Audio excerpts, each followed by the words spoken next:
Oui, Yanné, désormais on s'interroge sur ce que peuvent être les conséquences de tout ce qui est en train de se passer autour du ministre Charles et conséquences politiques, mais aussi pour la corporation dont il est membre et dont il se tague. Je veux parler de la magistrature. Bon, moi je pense sur la question, quand Yacine parlait ici, ça m'a rappelé un peu du scénario 2017, Emmanuel Macron est arrivé au pouvoir en France.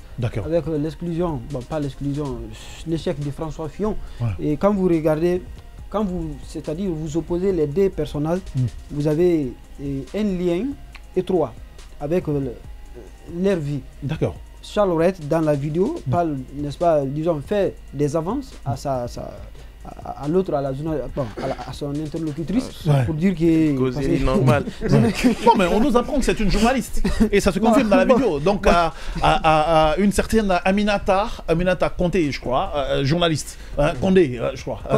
Condé. Non, en fait, donc journaliste. Non, il n'y a même pas badiné sur la question parce que le parquet non, mais je vous trouve assez prudent a identifié la personne.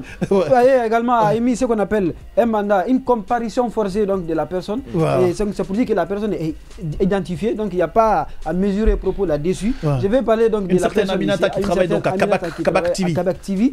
Donc qui était peut-être, je ne sais pas si elle était attachée de presse du côté du ministère de la Justice là-bas où elle fait. Pas attachée de presse, mais il faisait des reportages. Elle couvrait les activités. Alors donc tout ce qui était activité à ce ministère. Qui a eu quand même ces liens aussi très étroits avec le ministre Charles Laurette ici. Et donc on a parlé donc de ce qu'on appelle des corruptions, de fraude. Donc à un examen, à un concours et examen public en République de Guinée ici. Vous savez que François Fillon avec sa femme Pénélope Fillon, elle avait été aussi...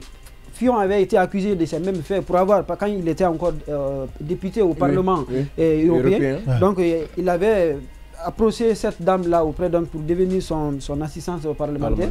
Donc je crois bien que tout ça avait mesuré dans la balance pour aller vraiment vers sa suite ici. Et c'est la même situation avec Charles Laurette ici. Et par rapport maintenant à sa corporation ici, je crois bien que le magistrat est tenu par ce qu'on appelle une obligation de réserve. Ce qui veut dire qu'il ne doit pas parler n'importe comment et n'importe où, surtout sur les réseaux sociaux aujourd'hui qui sont devenus donc de tout. Et ce n'est pas tous les sujets que le magistrat doit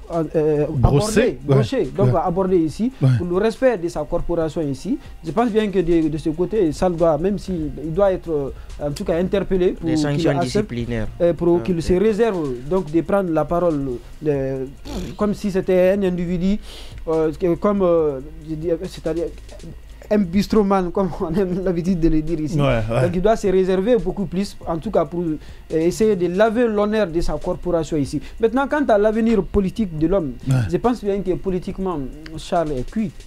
Politiquement, il est cuit et il le sait pertinemment parce que moi, des sources m'ont dit qu'après cette mésaventure, il aurait tenté d'appeler le parrain, mais qui sans cesse ne répondait pas donc, aux appels. Je crois bien peut-être. Est-ce que c'est ce qui n'est pas ce qui l'a pas motivé? On a parlé de campagne entre-temps. Tout à fait. Oui, parce que lui-même a dit qu'il serait victime de ces réformes. Donc d'un acharnement. C'est pas. C'est ça les réformes. Réforme là, il a dit à la CRIEF lors de l'investissement. Il dit Ali Touré arrête la financière et consort. Donc c'est pour dire que politiquement aujourd'hui, ça lui-même il le sait pertinemment. Que c'est fini pour lui, il ne peut plus revenir en tant que haute personnalité. Est-ce qu'il peut venir? Il ne peut plus revenir ministre? Non, ça c'est impossible. Dans un état de bonne santé, le gouvernement je ne suis pas dit. La domination relève du pouvoir discrétionnaire, mais dans un état en bonne santé. Dans un état en bonne santé. Je ne suis pas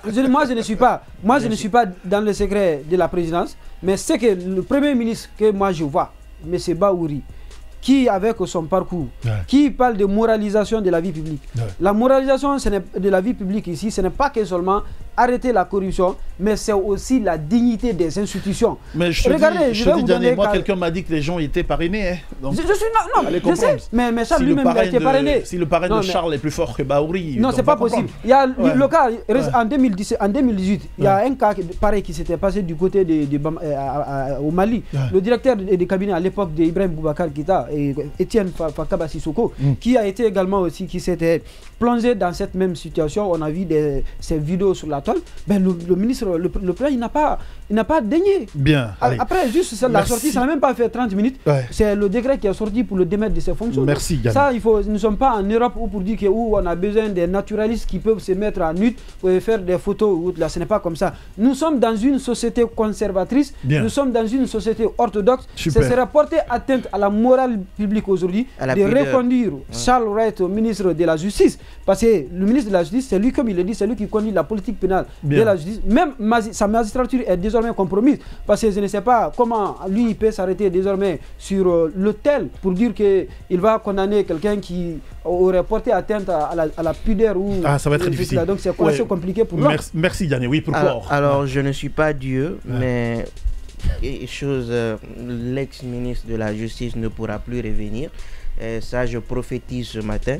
Et ce que je dis, c'est qu'au regard de ces propos, ça veut aussi nous dire qu'on a eu un ministre de la Justice qui a été surpris par le pouvoir. Comme Maître Yomba le dit, il dit il est surpris par le pouvoir et le pouvoir le surprendra.